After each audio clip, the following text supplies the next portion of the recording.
Humans and bacteria have a long history together. Life on Earth goes back about 4.5 billion years.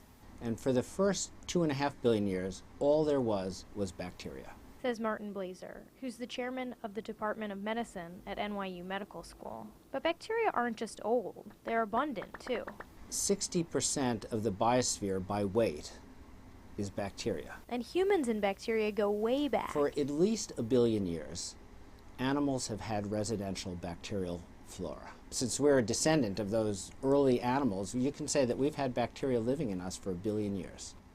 But despite this long-standing relationship, we hardly know anything about the bacteria living right on the surface of our skin. What lives on our skin is exactly what Blazer has set out to discover.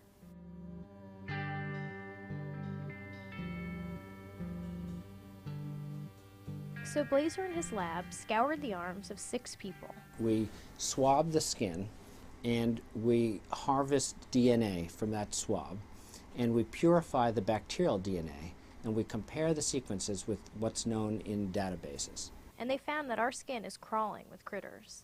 And the 6 people they looked at, 6 subjects, 12 arms, we identified 182 species. 30 species had never been identified before, and each subject had on average about 50 species.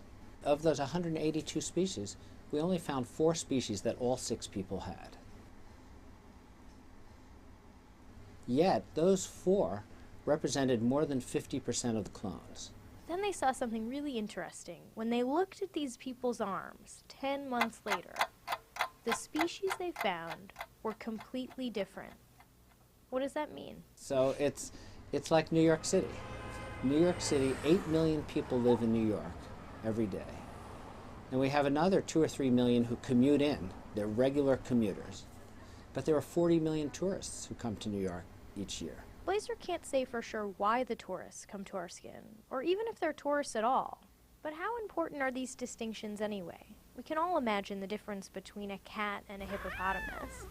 But are 2 species of bacteria really as different as that?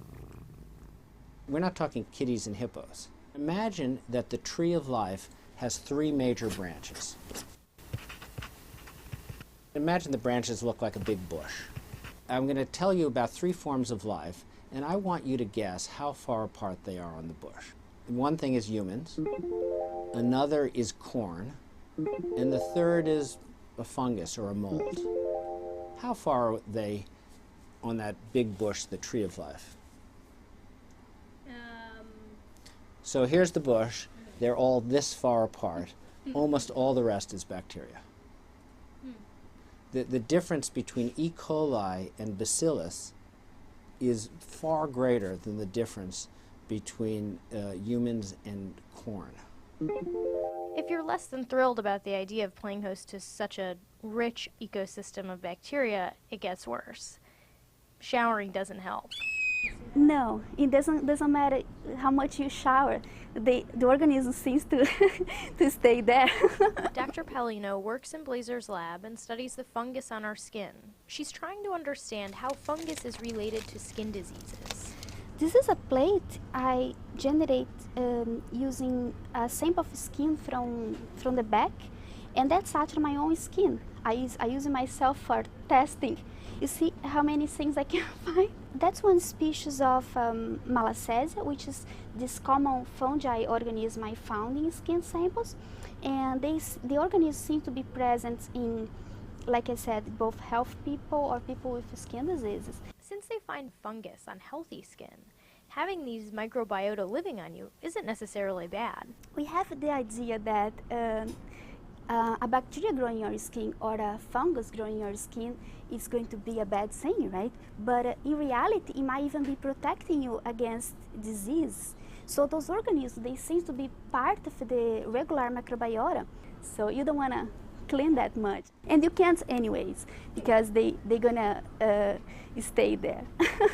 I'm Flora Lichtman for Science Friday. I like beakers, you like beakers. Let's be scientists.